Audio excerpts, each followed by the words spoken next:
Bonjour à toutes et à tous et bienvenue à ce nouveau podcast qui donne la parole aux lauréats Easier Studies.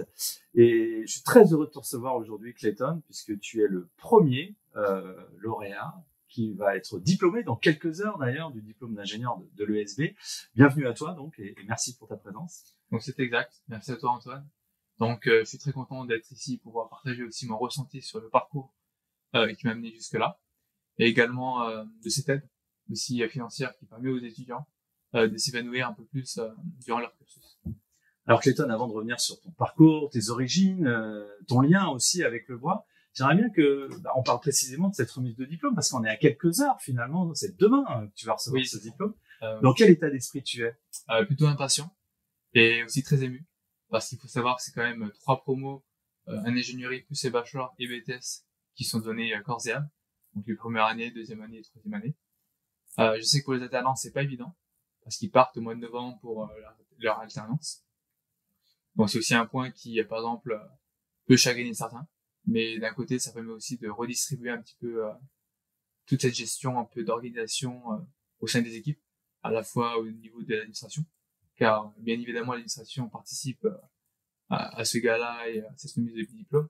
Donc ce qui est pour moi très émouvant. Et on promet une très très belle édition de cette remise de diplôme et Nuit du Bois qui suit, parce que derrière la remise de diplôme, il y a effectivement cette soirée de gala, cette Nuit du Bois. Est-ce que cette cérémonie, elle va avoir un goût particulier pour toi? Oui, et très particulier parce que j'ai appris hier que mes parents venaient donc à ma remise des diplômes. Puis à cela s'est ajouté mes grands-parents et mes tantes. Donc c'était un petit peu soudain. J'ai d'ailleurs envoyé un mail ce matin pour savoir si ce que ces personnes en plus qui se rajoutent du coup la liste des gens à la remise des diplômes posaient problème ou pas. Apparemment non. Donc ça, on a assez de place. Le SB a bien prévu son coup. Ça paraît un peu fou, mais c'est que 3 ans ça passe très très vite.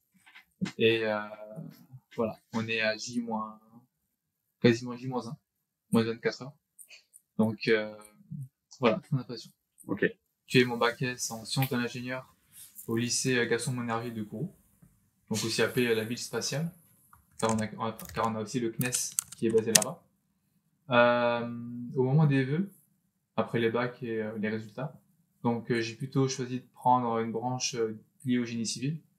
Et donc j'ai entrepris un DUT en génie civil et construction durable.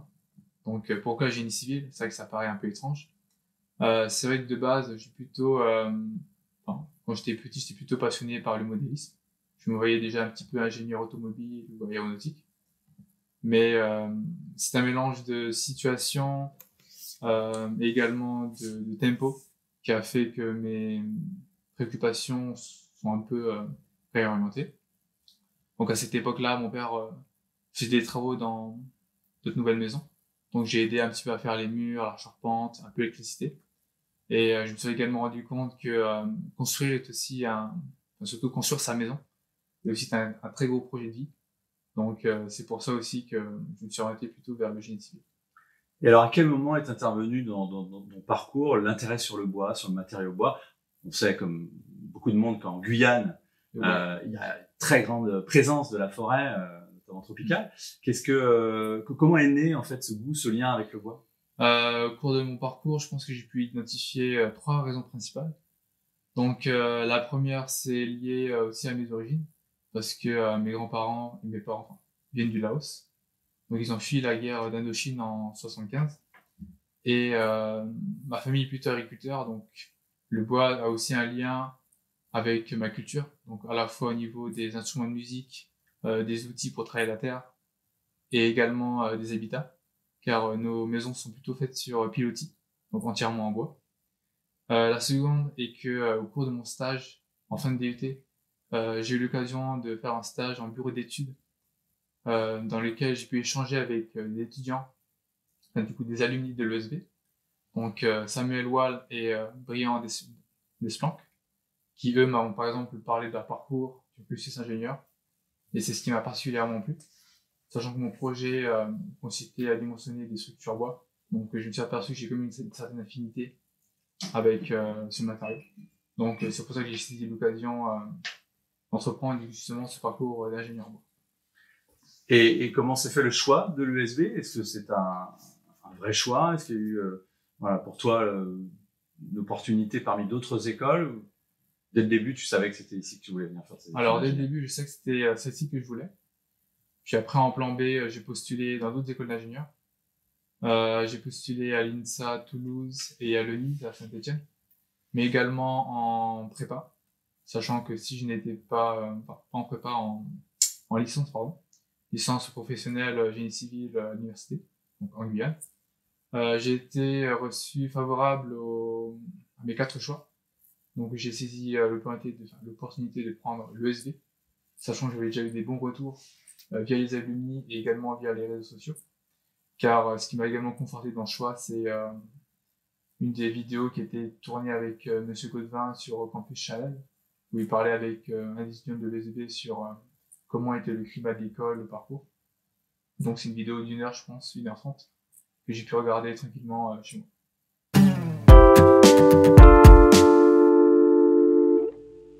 Quel souvenir tu gardes aujourd'hui après 3 années à l'école en termes de cours, de projets, de rencontres? Est-ce qu'il y a des moments forts? J'imagine qu'il y en a un ou deux que tu pourrais partager avec nous.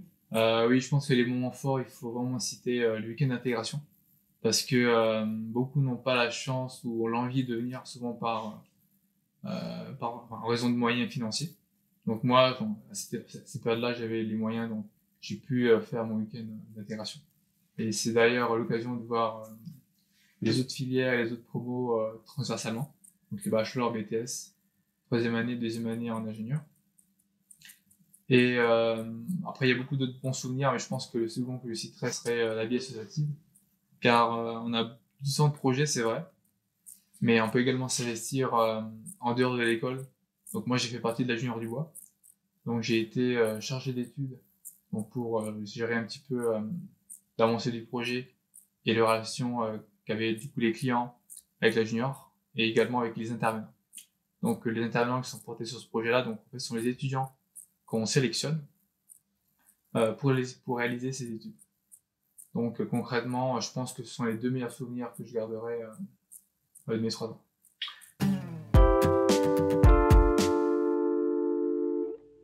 Et puis à un moment donné, tu as sollicité une aide du fonds de dotation qui a été créé en 2022 et je le disais, tu es l'un des tout premiers à avoir bénéficié de cette bourse.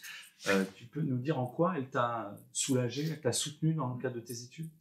Alors elle m'a beaucoup aidé niveau équipement matériel, parce que c'est vrai qu'on a besoin de fournitures, que ce soit des crayons, des cahiers, et même aussi des licences, parce qu'il faut savoir que toutes les licences, même si on est étudiant, ne sont pas toutes gratuites. Et comme j'étais en construction, donc on a la licence Accor et CADWORK qui sont pas forcément gratuites. Donc il y a aussi toute une démarche où on fait une demande de licence qui nécessite un besoin financier. Donc j'ai pu m'équiper très tôt sur les logiciels que je voulais performer. Puis également me consacrer et participer aux événements associatifs, car ces événements ne sont pas forcément basés sur Nantes. Ça peut être un extérieur, ça peut être du surf, de la rando ou juste du camping. Et concrètement, en association, souvent les assos, ils ont aussi leurs fonds financiers, c'est vrai, mais ce n'est pas suffisant pour permettre toute la promo ou la majorité de pouvoir du coup aller voir d'autres horizons. Alors, tu parles d'activités en dehors de l'école. Est-ce que justement, toi aussi, tu peux nous parler un petit peu plus de ta vie personnelle, de tes centres d'intérêt, de tes hobbies? Venant de Guyane, on l'a dit, on était au cœur des grands espaces, de la nature. Est-ce que ça a fait émerger en toi des activités, un goût Oui, pour les activités plutôt d'extérieur, notamment? oui, c'est ça entièrement ça. Donc comme j'ai grandi à la campagne, le monde extérieur, j'étais quand même proche de la forêt, donc ça me plaisait vraiment beaucoup. Donc mes occupations étaient plutôt la pêche, le badminton, la randonnée, la pêche, je faisais en bord de mer également sur le fleuve. Quoi d'autre? Puis après en France, je me suis attaqué à des sports où je suis plutôt amateur, donc par exemple le surf. J'ai fait un petit peu de golf, de la voile, ça m'a particulièrement plu. Et je pense que il y a un des sports que j'aimerais vraiment faire, c'est le tir à l'arc, que j'ai découvert à Bordeaux. Donc j'attends quand même de me poser dans une ville pour de m'inscrire du coup à un club et peut-être tester un sport dans lesquels je puisse peut-être performer ou trouver un peu plus de sensations. Voilà. Ok. Je reviens à la Guyane. Est-ce que toi, avec ton parcours, tes origines, le récit que tu nous as fait à l'instant, tes études à l'école, sur un parcours bois, ingénieur bois, en majeur construction, hein, est-ce que ça a changé ton regard sur la ressource, sur la forêt? Et est-ce que tu as envie d'adresser un message particulier aux personnes qui nous écoutent aujourd'hui? C'est vrai qu'en rapport avec la forêt, je m'étais renseigné avant de faire le bond en métropole, du coup sur Nantes, mais c'est vrai qu'en fait en France métropolitaine, on n'a plus vraiment de forêt primaire, d'après ce que j'ai pu voir et comprendre de mon réseau. Donc la seule forêt primaire aujourd'hui détenue par, je pense, la France, donc reste la Guyane. Donc c'est une forêt encore intacte, où on a encore beaucoup de peuples autochtones. C'est vrai que ce regard-là, j'ai quand même fait le bond en France parce que je voulais voir un petit peu plus loin que le niveau technicien, faire mûrir aussi ma réflexion sur les métiers de la filière bois.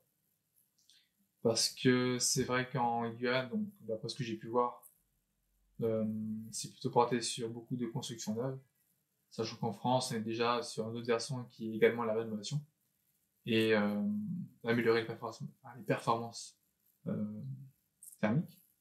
Donc, c'est aussi ces préoccupations en métropole qui m'ont particulièrement attiré.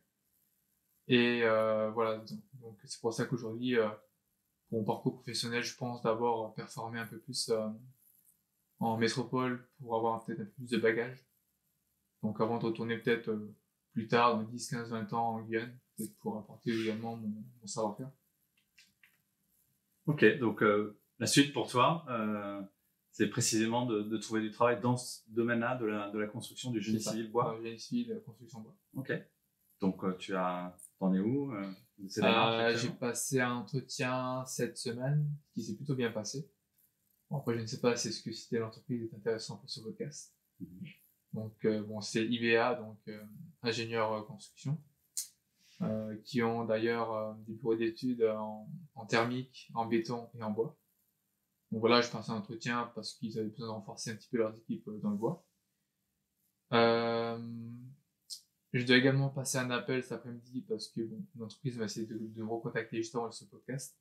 Donc j'ai tenté de les recontacter dans l'après-midi, essayer de voir de ce qu'il en est. Voilà, donc étrangement, toutes les bonnes nouvelles tombent cette semaine à la veille, je dirais, de la remise des diplômes. Voilà. Donc si je comprends bien et si je résume, tu es à peine diplômé que déjà on essaye de te débaucher, de t'embaucher en tout cas, et tu as plusieurs opportunités. Très bien. Si je reviens sur la bourse, au-delà de l'aspect financier, est-ce que tu peux dire que ça t'a apporté quelque chose finalement, ce soutien des mécènes, des entreprises, des particuliers aussi en Vendée qui ont envie d'aider les jeunes en particulier? Oui, surtout qu'on a eu l'occasion de voir les gens qui ont participé à cette subvention de fonds de dotation. Donc on les a vus, c'était il y a 2 ans me semble-t-il, donc auxquels ils ont pu échanger un petit peu leur parcours. Certains ont fait l'ESB, d'autres non. Et ils voulaient également voir le public auquel ils s'adressaient, donc nous étudiants. Ça permettait aussi à nous étudiants de voir un petit peu les gens qui derrière nous soutiennent à la fois pour notre formation, notre parcours, et sachant qu'aussi ce n'est pas seulement une aide financière mais aussi humaine, car on a aussi l'occasion de voir des entreprises qui sont par exemple dans le secteur et qui financent justement cette dotation pour permettre peut-être aussi plus tard d'embaucher des jeunes qui découlent directement de leur soutien. Donc voilà, c'est un très beau geste et j'espère qu'on aura l'occasion de refaire peut-être cette soirée avec les mécènes. Je pense que vous avez également organisé durant cette année ou pour l'année prochaine une prochaine rencontre. Oui, c'est un rendez-vous régulier effectivement qui nous permet chaque année, à chaque rentrée en fait, de rencontrer, de faire se rencontrer les mécènes, les donateurs et puis les nouveaux boursiers de chaque promotion. Peut-être pour conclure, un mot sur la manière dont tu t'es senti à l'école, en quoi ça a transformé des choses en toi. Je sens à travers tout ce que tu nous as raconté que finalement c'est pas le même Clayton qui part 3 ans après son arrivée. Comment tu peux traduire ça en quelques mots, peut-être plus Alors, personnels? c'est vrai que je suis arrivé ici un petit peu déboussolé. Bon, je me considère un petit peu comme les étudiants internationaux, parce que c'est vrai que notre référentiel de vie est complètement différent. Je me rappelle encore avoir pris le tram pour la première fois avec mes parents sur Nantes. Moi qui n'avais jamais pris de tram. Puis, rendez-vous porté avec les associations en ville, je m'étais trompé, ligne de bus, je suis parti dans le mauvais sens, donc c'était un peu infernal, il fallait repartir dans l'autre sens. Je suis quand même arrivé un petit peu en retard. Et concrètement, ça m'a permis aussi de voir un autre prisme qui est aussi la culture et les habitudes qu'on a en France. C'est vrai qu'on a beau dire que la Guyane c'est la France, mais on oublie toujours ce prisme culturel qui fait que on peut être déphasé suivant la conversation qu'on a ou les sujets abordés, parce que bon, le langage est un petit peu différent. Donc par exemple, j'ai des copains qui viennent du Nord-Est qui appellent la carafe la cruche. Donc moi, c'est que quand on parle de cruche, je vois pas trop de quoi ils veulent parler. Donc c'est aussi un petit peu rigolo. Et j'ai également fait ma première raclette. Donc vachement intéressant. C'est que dans les pays tropicaux avec la chaleur, on sent très mal manger quelque chose de chaud à l'intérieur avec cette odeur de fromage ou de charcuterie. Et ça, tu vas le ramener en Guyane? Tu as envie de faire Si, j'en ai découvrir? ramené un d'ailleurs. J'ai ramené une machine à raclette pour mon petit frère, Ah oui. et qui d'ailleurs se plaît très bien les midis à faire cuire ces petits plats. Donc tu peux dire, toi, Clayton, que tu as exporté la raclette, donc, ou importé la raclette en Guyane. Et, oui, plutôt niveau marqué l'histoire. village. Ouais, ok. Très bien. Bah écoute, peut-être un dernier mot avant de te laisser te préparer pour la remise de diplôme demain, très attendue. Qu'est-ce que tu auras envie d'adresser comme message, peut-être aux étudiants qui sont actuellement en cours de formation à l'ESB, ou peut-être aux plus jeunes de nos auditeurs aujourd'hui, et qui se posent la question, comme toi à un moment donné, du choix des études, du choix du parcours de vie. Qu'est-ce que tu as envie de le donner comme message, comme conseil, pour peut-être être plus éclairé et faire les bons choix? Alors, le message que je voudrais faire passer, c'est de surtout pas perdre de vue son entourage, voir un petit peu ce qu'il y a autour de ce qu'on souhaite faire. Parce que c'est vrai que avoir la tête un peu dans le guidon, on peut très vite souvent se perdre en voulant faire comme les autres. Mais c'est bien quand même de prendre un temps pour se recentrer sur soi et savoir un petit peu ce qu'on veut faire, ou du moins les matières ou les domaines dans lesquels on est bon et qu'on aime pratiquer. Parce que c'est vrai que persévérer dans un domaine pour lequel on n'a pas forcément d'intérêt ou d'affinité, c'est quand même compliqué de trouver la motivation derrière de poursuivre. Après, je dis pas qu'il faut se décourager, mais il faut aussi quand même prendre le temps. Voilà, prendre le temps de se questionner, revoir, demander à ses proches. Car moi-même, avant de faire le bon en école d'ingé, donc j'ai consulté mon oncle qui est ingénieur. Donc il me parlait un petit peu de ses projets qu'il menait, des visions que ça apportait comparé au niveau technicien. Parce que c'est vrai que les techniciens sont très bons dans leur domaine. Le niveau ingénieur permet de voir un petit peu de recul sur l'envergure, je dirais, du projet, des défis à affronter. Et que concrètement, si vous avez encore des doutes, n'hésitez pas à prendre conseil autour de vos proches. Osez également, parce que l'école d'ingénieur, le parcours est long, à la fois court. Ça peut être 2 ans, 3 ans, comme 5 ans. Et que concrètement, si vous êtes sûr de votre choix, il faut vraiment y aller, pas avoir peur, je dirais, d'arriver un petit peu dans un endroit que vous connaissez pas du tout. Parce que pour moi, Nantes, c'était la première grande ville française où je faisais mes études. Donc voilà, n'hésitez pas à entreprendre un long voyage, s'il faut. Faire des visios de temps en temps avec les proches, les parents. Parce que c'est vrai que c'est pas évident d'être éloigné de sa famille. Et ça, je le comprends. Très bien. Merci beaucoup. On sent l'émotion, Clayton, dans ton témoignage. Merci Antoine. Merci pour cette authenticité. Et je te remercie aussi pour avoir joué le côté promo, puisque tout le monde ne le voit pas si on est en audio, mais on voit effectivement que tu as à bord le sweatshirt de la promotion 88. Donc, c'est la première promotion qui a pu bénéficier finalement de ce dispositif Easier Studies. L'occasion pour moi à nouveau de remercier l'ensemble des personnes qui nous suivent, qui nous soutiennent, des donateurs, des mécènes, puis toute l'équipe aussi, parce qu'il y a toute une équipe derrière qui nous permet de rendre cela possible. Donc merci à chacun, que chacun soit remercié. Et puis on se retrouve très bientôt pour un nouveau témoignage, un nouveau podcast. Merci à toi Clayton, et surtout profite bien en famille demain de cette belle journée, belle soirée qui t'attend. Merci beaucoup.